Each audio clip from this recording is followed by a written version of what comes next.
Hi, this is Scott the Fix-It Guy. Today we're dealing with a Thermador oven that won't heat. So we're going to be replacing the igniter. Pretty easy to do. So first thing, make sure it's unplugged or we turn off the breaker. We're going to remove the oven door. We're going to pull back after we open the door on a couple of these little latches on each side. So you grab it, pull it towards you. Sometimes they're kind of stuck. If I push down on the oven door, it helps me, and also I'm going to use a standard head screwdriver to kind of pry this thing toward me. So it hinges, and it's this little bar that has to come all the way towards you on both sides. And then when you open the door, it actually disconnects the door from the frame. First thing though is you got to get the little thing to bend towards you. This one they were kind of stuck, so I had to use a screwdriver to help me. And then you lift up on the door and it comes out, the hinge comes out of the frame. I usually kind of rest it against my knee so it doesn't hurt my back. They're pretty heavy. Pull the door off to the side. This just makes it a lot easier to get into the different parts. I'm going to take off this bottom panel. Yeah, thank you. There's two Phillips head screws that hold it in on either side, and then there's two clips that hold it at the bottom that you just pull back on and they release. And then you have good access to where the igniter power cables are, and this thing on the left, this blue thing, is the simmer control for the left two top burners. So I'm going to be removing two little screws here on the left and right side that hold the bottom plate in. They're just Phillips head screws. So I get rid of those screws, and then I need to get these racks out of the way. And there's some things that hold the racks in position that we're going to have to move too. Pretty easy though. Everything just kind of slips out. And I'll remove this rack support on the left side. What I'll do is just lift up first, and then once I lift up to get it out of the bottom supports, I'll pull down to get it out of the top supports. Got it. And then I'm going to remove the little bracket that holds it. There's two of them, one in the front, one in the back. I just need to remove the one in the front. It's held on again by two Phillips head screws. So zip those out.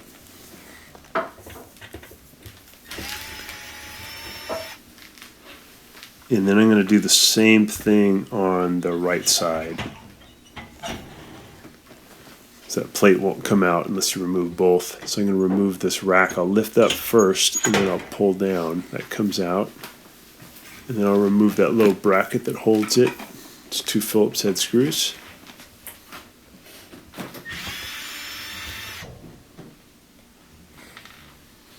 So Thermador and Bosch are essentially the same company. They're very similar between the different models. Siemens, Thermador, Bosch, it's all one big company in Germany. So we're going to now lift up on the bottom plate, pull it toward us. And probably about every 8 years you need to replace these bake igniters. They just get weak, and they either take a long time to light or you won't quite get the heat that you're looking for. They're really easy to replace. So here's the igniter, this thing right in front of us. And they're usually held on by two Phillips head screws and two nuts. This one only has one holding it, so it was probably replaced at some time before. And maybe they didn't put in the second one. It's not critical. One will do it. Two is a little bit better so that there's no chance the igniter will move. So I'm just going to spin that out, hold on to the nut with my fingers, and get that out. Sometimes you want to put a little oil on these so that they come out easier, because sometimes they're corroded. So I get the screw out, and now I can just lift up on the igniter. It'll come right out.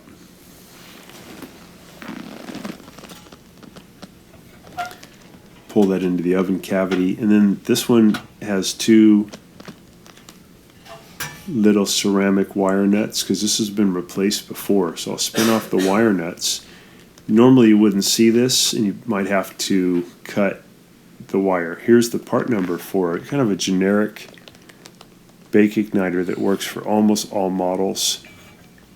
We just call these flat igniters. There's also round igniters that are for GE ovens, but these flat ones work for almost any oven.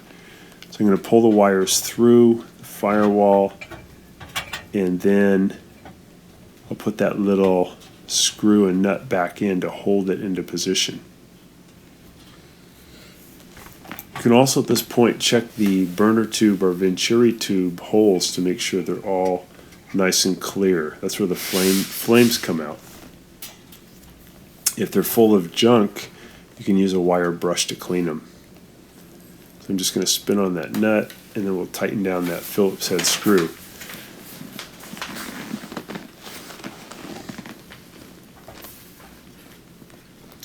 And you'll notice with this new igniter that it'll heat quickly, it'll heat to the temperature that you want, and it just cures a lot of the common bake problems. Sometimes people say they smell a little bit of gas, and that can also mean you have a weak igniter. I have seen where we have weak igniters where the ignition happens kind of late and it's full of gas, and then the door basically have a small explosion and the door flies open.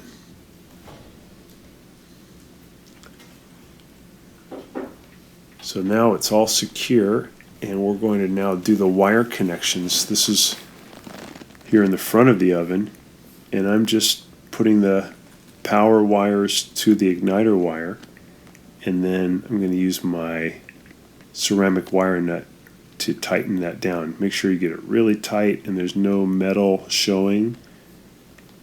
You don't want that to hit the frame and get shorted out.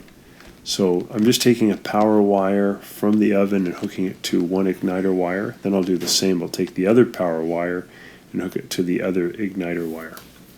There's no way you can really get this wrong because there's no polarity issue with this type of arrangement. So any one of the power wires can go to either one of the igniter wires. We're going to tuck those wires away, and then we'll basically put everything back together. We'll do a little test here, make sure it's working. We'll get it plugged back in, or turn the power back on, and then we can test it out. So we're going to turn the oven up, and then we'll watch the igniter. It should start to glow orange at first, and then it'll go to yellow, and when it gets white hot, it'll let the gas flow in, and it'll ignite it like a match. So on a healthy igniter, it should take under 60 seconds. Those took about 15 seconds, so that's really good. Got a nice blue flame, looks great. So we'll turn it off, and we'll put everything back together.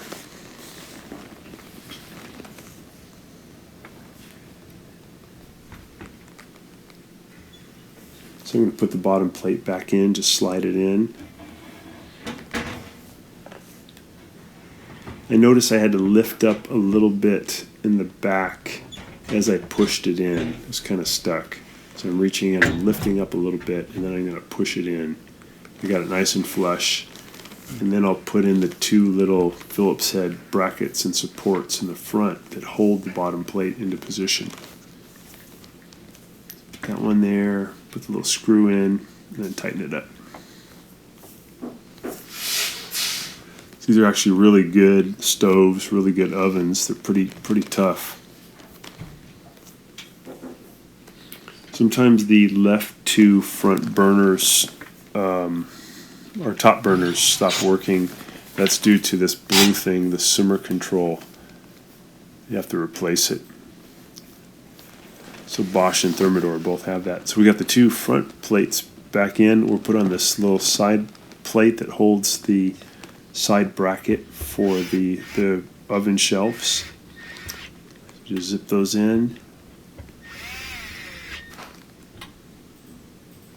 We'll put the side bracket in to the upward ones first. We'll lift it up, and then we'll let it drop into the lower ones.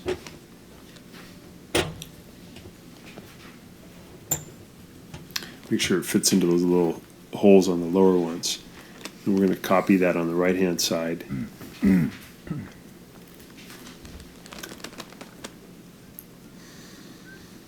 This same type of arrangement is pretty similar with Viking and Wolf stoves also.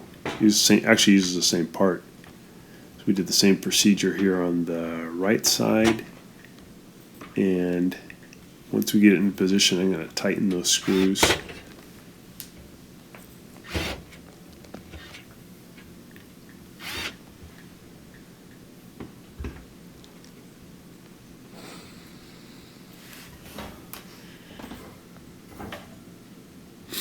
Then I'll put the racks back in, we'll slide them in.